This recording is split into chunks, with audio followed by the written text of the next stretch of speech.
লন্ডনে BNP chairperson Begum Khaleda জিয়ার চিকিৎসা শুরু। তারেক রহমানের বাসায় তৈরি খাবার খেয়ে মানসিকভাবে অনেক ভালো আছেন। শৈত্যপ্রবাহ চলবে 10 জেলায়, বাড়তে পারে কুয়াশা।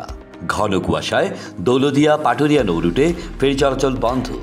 সকল ধর্মের মানুষ একত্রিত হয়ে বাংলাদেশকে গড়ে তুলতে পারে, বললেন উপদেষ্টা আদিলুর রহমান খান। আন্তর্জাতিক ক্রিকেট থেকে তামিম ইকবালের অবসর ঘোষণা। লস অ্যাঞ্জেলেস দাবানল কিছুটা নিয়ন্ত্রণে।